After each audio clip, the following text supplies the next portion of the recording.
Hello everyone and welcome back to AmmoMart.com. A few weeks ago we released a video that was entitled The Stopping Power of .32 ACP. During that video I used a Ruger LCR to demonstrate what little stopping power the .32 ACP had out of that revolver.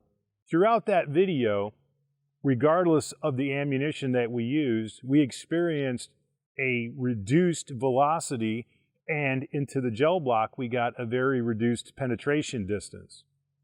It was brought to our attention that that possibly could be from cylinder gap letting the pressure out, as well as the fact that the .32 ACP was not quite designed for the .327 Federal Magnum revolver, so it's a little bit loose just before it enters the forcing cone. One of the things I enjoy most about doing these videos is the interaction we have with our viewers. They, from day one, have been quite knowledgeable and very, very eager to share their expertise. I've learned a lot from our viewers, and some of them have brought this to our attention that perhaps a fairer demonstration of the .32 ACP would be from what it was designed for, a semi-automatic pistol. And I wholeheartedly agree.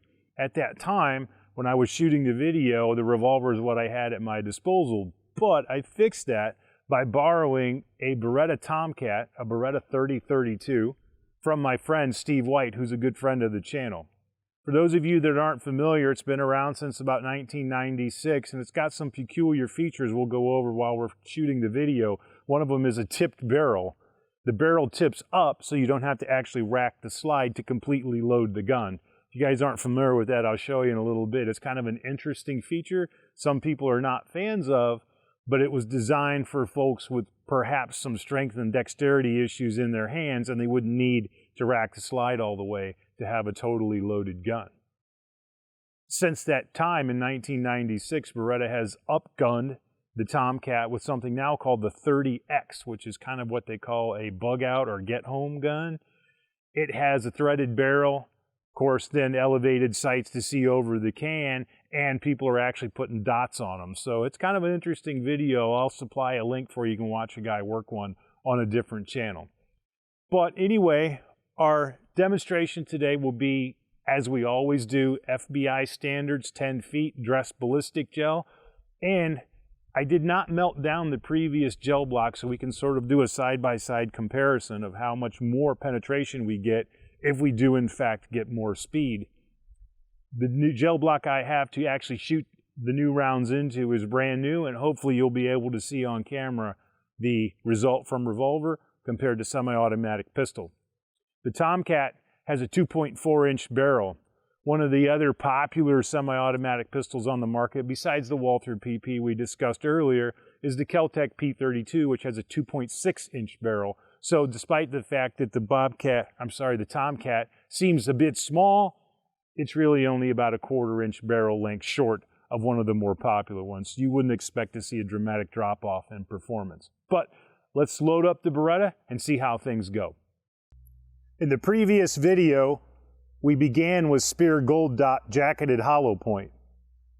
The results of that out of the revolver were we were running about 650 feet per second, sometimes as low as 6. But just for simple math, we'll call it 625, and let's see how we do out of the semi-automatic pistol. So, let's see here, line this dude up.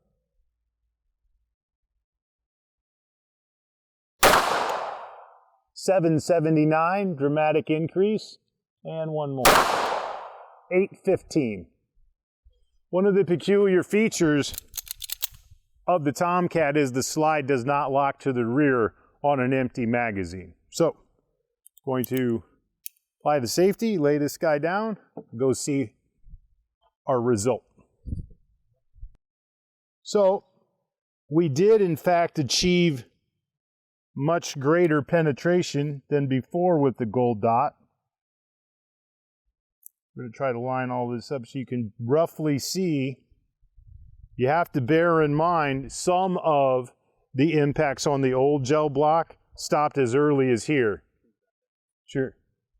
So you can see much greater penetration up to probably at least a foot, perhaps 13 inches In the previous one with revolver, some of them stopped as early as here, and this was your farthest one. So, there is such a thing as cylinder gap and loss of pressure. Let's continue. In some of the comments for the last video, a viewer suggested that we just use hardball instead of hollow point for maximum penetration. To that end, I have some PMC Bronze 71 grain that's supposed to move out at 900 feet per second. Let's see if that's true.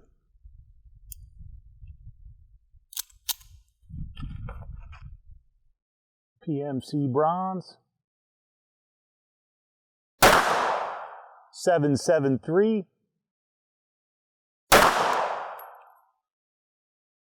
We didn't get a reading there. I'm going to try one more to see if we do. Okay, one more try with the bronze. 732. Dramatically less, of course, than the 900 feet per second listed on the box. Let's go see if we can track those guys down. I've marked N on the old gel block so everyone can see that all three of the bronze PMC penetrated through the new block and stopped right here. Roughly 18 or 19 inches of penetration. Quite good by FBI standards, which calls for 12 to 20. So, once again, viewer correct.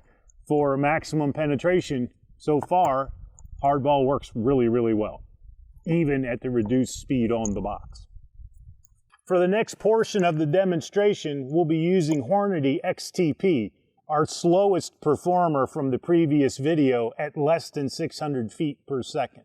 So, let's see how that goes out of semi-automatic pistol.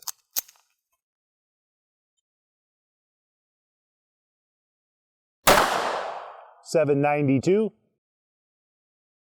dramatic pickup, error, 752.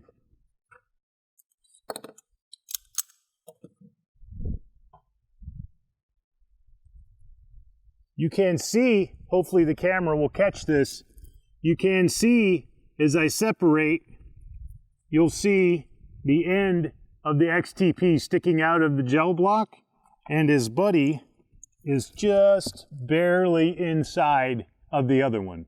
More than adequate penetration. But as we noticed out of the revolver as well, issue being they don't mushroom. You could literally just load this into another 32 ACP shell or casing.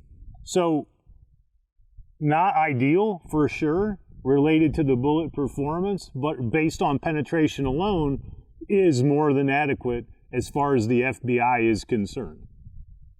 Before we conclude the video, I promised to go over some of the features of the Beretta Tomcat.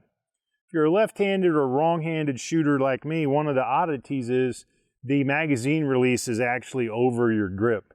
I didn't change or modify my grip in any way, and as we shot this demonstration, I didn't release the mag inadvertently. It's recessed apparently just enough to keep you from doing that.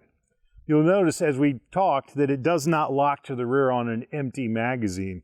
It does, however, have a frame-mounted external safety that you can apply once the hammer is cocked to the rear. Now, according to Beretta, they don't recommend that you carry this firearm in the locked and cocked position. Their sort of suggestion is to run the gun in double action mode the first time only. So, you would have to cancel safety if you're going to use this safety while you're carrying it, cancel it or disengage, and then pull the trigger across the long stroke. Now, as promised, one of the interesting features of this gun, and I'm going to try to whip this around, there is a lever right here, which tips the barrel up when the slide is closed. It's also one of the steps to field stripping the Tomcat, which we don't need to worry about for today's video.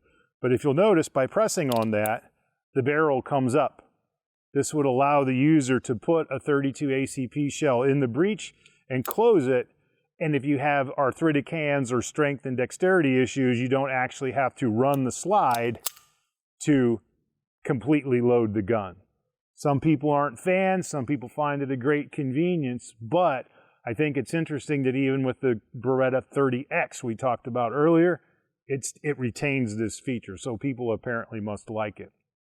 Now, as far as the stopping power of 32 ACP, I would say dramatic increase in its performance when you use it in the sort of right gun picked up.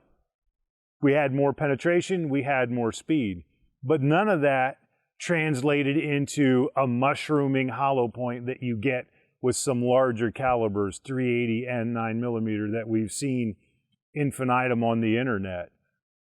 Does that mean it's a round that I wouldn't carry? Well, I wouldn't carry 32 ACP mostly because I just don't enjoy the platforms that shoot them. But when push comes to shove, if you shoot well, will this neutralize the threat? I would say absolutely. It held together, it has adequate penetration, and I've noticed it's very shootable, it has little to no recoil, and is quite accurate. So I once again want to thank the viewers for kind of bringing some things to my attention that I potentially overlooked. When we started this series, I told everyone I'm really not the purveyor of all gun knowledge, and I really do enjoy the interaction. So keep the comments coming, and don't be afraid to like and subscribe.